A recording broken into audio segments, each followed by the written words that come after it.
छात्रों good morning. आज हम कक्षा 8 विज्ञान में छठा पाठ दहन और ज्वाला के बारे में अध्ययन कर रहे हैं। कल हमने ईंधन क्या है और वह कितने रूपों में पाया जाता है, ईंधन के 3 रूप बताए थे, ठोस, द्रव और गैस। इन 3 रूपों में ईंधन पाया जाता है। आज हम पढ़ेंगे ईंधन की दक्षता के बारे में। कौन सा ईंधन कितना अच्छा होता है, कितनी अधिक ऊष्मा देता है, इस प्रकार का जो गुण होता है वह उसकी दक्षता कहलाता है। ऊष्मा ऊर्जा कितनी देता है और उसमें जो अपशिष्ट पदार्थ हैं वो जैसे राख है, कोयला है, धुआं है, इस प्रकार के पदार्थ कम बनने, वो कहते हैं दक्ष ईंधन कहलाते हैं। और वर्तमान में किसी ईंधन को हम दक्ष कहना बहुत ही कठिन कार्य है। यदि हमसे कहा जाए कि गोबर के उपले, आपके घरों में जिनके गाय भैंस पशु आदि होते हैं वो गाय के कंडे बनाते हैं, उपले बनाते हैं गोबर से। गाय के गोबर से बनाते हैं कंडे, उपले बनाते हैं। कोयला और एलपीजी को जला करके पानी की एक निश्चित मात्रा को उबालें। अब सर्दियां शुरू हो गई हैं, अब आप कुछ विद्यार्थी नहाने के लिए पानी का उपयोग, गर्म पानी का उपयोग करते हैं। तो गर्म पानी अपने घरों में हम किससे करते हैं? लकड़ियों से करते हैं, इन उपलों से करते हैं। और कुछ लोग हीटर या इमरजेंसी रॉड की सहायता से करते हैं। इस प्रकार का पानी गर्म करके हम उसका नहाने के उपयोग में कर लेते हैं। तो आप इसमें बताया है कि इनमें से एक निश्चित मात्रा पानी के लेकर के गोबर के उपले से, एक कोयले से और तीसरा एलपीजी को जलाकर, तीनों पदार्थों को अलग अलग जला करके 3 पात्रों में समान मात्रा में पानी लेकर के और उनको हमें गर्म करना है। क्या करना है? गर्म करना है। तो आप कौन से ईंधन को चुनेंगे? तो आपको इनमें से तीनों में से चुनने के लिए कहा जाए, एक आपके पास उपले हैं, दूसरा है कोयले हैं और तीसरी एलपीजी। तीसरी क्या है? आपके पास एलपीजी गैस है, जो घरों में रसोई गैस के रूप से उपयोग लेते हैं आप, एलपीजी गैस। इनको चुनने के लिए कहा जाए तो आप किसका उपयोग करेंगे? तो जहाँ तक मेरा मानना है आप सबसे पहले एलपीजी गैस का ही उपयोग करेंगे, उसे ही चुनेंगे। इसका कारण बताइए। आप जो भी पदार्थ को इनमें से चुना है उसका कारण क्या है? तो इसका कारण क्या है? एक तो यह धुआं कम देता है और यह ऊष्मा अधिक मात्रा में देता है। तीसरा, इसमें कोई पदार्थ अवशेष के रूप में नहीं बचता है। ये 3 विशेषताएं इस आपकी एलपीजी गैस के अंदर है, जिस कारण से आप इस ईंधन को उपयोग में लेने के लिए चुनेंगे। यदि आपको पानी गर्म करना है तो आप अपने माता पिता की मदद ले सकते हैं। आपको यदि ये कहा गया है, यदि आपका विवेक काम नहीं करता है तो आप माता पिता की मदद से भी आप ये चयन कर सकते हैं कि आपको किस में गर्म करना है। क्योंकि आप उपले जलाने में, कोयले जलाने में जब ये तपत तक प्राप्त होंगे तब तक हमें इससे बहुत अधिक मेहनत करनी पड़ती है। आप इसको जलाना पड़ता है। इसको जब तक आप अग्नि देने को तैयार करेंगे आग को, तब तक काफ़ी समय लगता है। जबकि आप एलपीजी गैस पे आप पानी धरते ही और तुरंत ही लाइटर से उसको चालू कर देंगे, वो तुरंत ही ऊष्मा देने लग जाता है। जबकि आपका उपले हैं, वो कोयले हैं, ये जब लाल तप्त हो जाते हैं उसके बाद ऊष्मा देंगे, उससे पहले काफ़ी समय इनको लाल तप्त होने तक लग जाता है। क्या ये ईंधन बराबर मात्रा में ऊष्मा देते हैं? आप देखें ईंधन ये ऊष्मा बराबर देते हैं या इसमें जो ऊष्मा की मात्रा कम है? तो आप पाएंगे कि वास्तव में इनमें ऊष्मा भी कम होती है, किसी में अधिक होती है।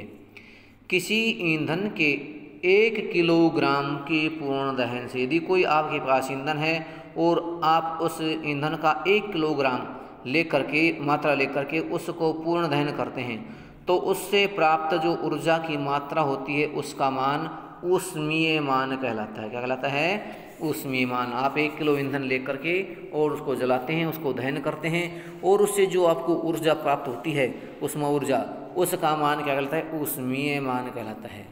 ईंधन के ऊष्मीय मान को किलो जूल प्रति किलोग्राम, केजे प्रति केजी, ये किलो जूल प्रति किलोग्राम क्या है? ऊष्मीय मान का मात्रक है। क्या है? ऊष्मीय मान का मात्रक किलो जूल प्रति किलोग्राम। कितने जूल की ऊर्जा मिलती है 1 किलोग्राम ईंधन के दहन करने पर? ये इसका मात्रक है, मात्रक द्वारा प्रदर्शित किया जाता है। किसके द्वारा? इस मात्रक द्वारा इसको प्रदर्शित किया जाता है। और कुछ ईंधनों के ऊष्मीयमान सारणी 6.4 में दिए गए हैं, जिसमें कुछ पदार्थ दिए गए हैं और उन पदार्थों के जो ऊष्मीयमान है उनको इस सारणी के अंदर बताया गया है। तो आइए इस सारणी का हम अवलोकन करते हैं। तो इस सारणी में देखिए आप, सारणी में कुछ मान दिए गए हैं। सारणी में सबसे पहले गोबर के उपले दिए हैं। गोबर के जो उपले होते हैं, आप उसको 1 किलोग्राम को जलाते हैं तो उससे में 6000 सेर और 8000 किलो जूल प्रति किलोग्राम। 1 किलो ईंधन को जलाने से हमें 6000 से 8000 किलो जूल की ऊष्मा प्राप्त होती है। लकड़ी से 17000 से 22000 केजी प्रति केजी, यानी किलो जूल 17000 से 22000 के मध्य इसमें हमें ऊर्जा मिलती है। अब देख रहे हैं आप कि उपले से कम मात्रा मिलती है और इससे लगभग 3 गुना, कितना गुना? 3 गुना ऊष्मा लकड़ी के दहन करने से, लकड़ी के ईंधन से हमें उपले की अपेक्षा 3 गुना ऊर्जा प्राप्त होती है। उसके पश्चात कोयले में हमें 25000 किलो जूल से ऊर्जा मिलती है और 33000 किलो जूल तक की ऊर्जा मिलती है 1 किलोग्राम ईंधन को 1 किलोग्राम कोयले के दहन करने से। अगला आ रहा है पेट्रोल। पेट्रोल में हमें इसमें फिक्स दिया है और इसकी मात्रा है 45000 किलो जूल प्रति किलोग्राम। 1 किलोग्राम पेट्रोल को हम दहन करते हैं, जलाते हैं, तो उससे 45000 किलो जूल की ऊर्जा प्राप्त होती है। मिट्टी का तेल, इससे हमें 45000 किलो जूल प्रति किलोग्राम की ऊर्जा प्राप्त होती है। 1 किलोग्राम मिट्टी के तेल को जलाएं तो भी, डीजल को जलाएं तो भी, पेट्रोल को जलाएं तो भी, इनसे जो हमारा ऊष्मा प्राप्त होती है वो कितनी होगी? ऊष्मा 45000 किलो जूल प्रति किलोग्राम। ये इसका मात्रक है। इसके आधार पर ऊर्जा प्राप्त होती है इनके ईंधन को दहन करने से, जलाने से। डीजल में 45000 किलो जूल प्रति किलोग्राम। उसका मेथेन आती है, मेथेन। ये मेथेन के दहन से 50000 किलो जूल प्रति किलोग्राम ऊष्मा प्राप्त होती है। सीएनजी, जो वर्तमान में हम वाहनों में सीएनजी का उपयोग करते हैं, इसके दहन से हमें 50000 किलो जूल प्रति किलोग्राम, 1 किलोग्राम में इतनी ऊर्जा प्राप्त होती है। एलपीजी गैस में भी हमें 55000 किलो जूल प्रति किलोग्राम। लकड़ी के जलने में 22000 अधिकतम और गोबर के उपले जलने में 8000 अधिकतम, यानी कि 8 से 3 गुना होगी लकड़ी में, और लकड़ी से 22 दूनी 44 और करीब आधा और मान लें 44 2.5 गुना लकड़ी के ईंधन के दहन से हमें, एलपीजी के दहन में हमें 55000 किलो जूल प्रति किलोग्राम ऊर्जा मिलती है। यानी कि ऊर्जा कितनी होगी? इससे 2.5 गुना बढ़ गई हमें लकड़ी से। 3 गुना गोबर के उपले से लकड़ी में, और लकड़ी से 2.5 गुना किस मिलती है? एलपीजी गैस में। तो इस प्रकार एलपीजी गैस में हमें अधिक मात्रा में उसमें ऊर्जा प्राप्त होती है और जल्दी प्राप्त होती है। इसमें समय भी कम लगता है उसमें प्राप्त होने में। जैव गैस जो आपके ये गोबर गैस होती है, गोबर गैस संयंत्रों से जैव गैस प्राप्त की जाती है। उससे हमें 35000 से 40000 किलो जूल प्रति किलोग्राम ऊष्मा ऊर्जा प्राप्त होती है। सबसे जो अधिक ऊष्मा प्रदान करने वाला है वह है हाइड्रोजन गैस। इस hydrogen gas, 1 kilo hydrogen gas के दहन करने से 1,50,000 किलोग्राम ऊर्जा का मतलब उत्सर्जन होता है। इस प्रकार ये ऊर्जा के विभिन्न मान दिए गए हैं, जो विभिन्न पदार्थों के दहन करने से उनकी 1 किलो मात्रा के दहन से जो सारणी दी है, इसमें इतनी ऊर्जा प्राप्त होती है। ये हमने पढ़ा कि गोबर के उपले कम, लकड़ी के है उससे ज़्यादा, और कोयले, पेट्रोल, डीजल, पेट्रोलियम पदार्थ ये उससे अधिक, और सबसे अधिक किसमें होती है?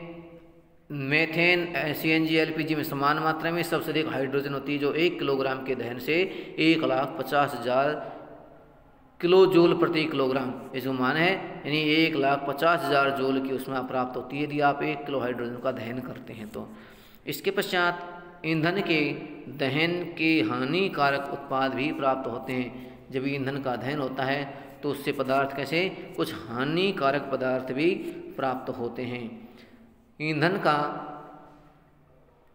दहन, ईंधन का जो बढ़ता हुआ उपयोग है वह पर्यावरण पर हानिकारक प्रभाव डालता है, क्योंकि ईंधन के दहन से क्या होता है कुछ मात्रा में जो हानिकारक गैसें हैं वो उत्पन्न होती हैं, जैसे कि अभी नीचे बताया गया है, और ये गैसें हमारे पर्यावरण पर विपरीत प्रभाव डालती है, हमें हानि पहुंचाती है, जिससे कुछ प्रकार के रोग भी उत्पन्न करते हैं हमारे शरीर में और पर्यावरण अशुद्ध हो जाता है, सांस लेने में दिक्कत होती है हमको।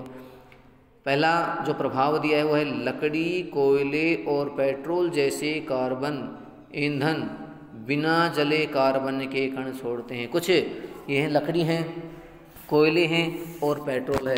जब हम इनका दहन करते हैं तो इनमें कार्बन के कुछ कण होते हैं जो बिना जले कार्बन के कण छोड़ते हैं।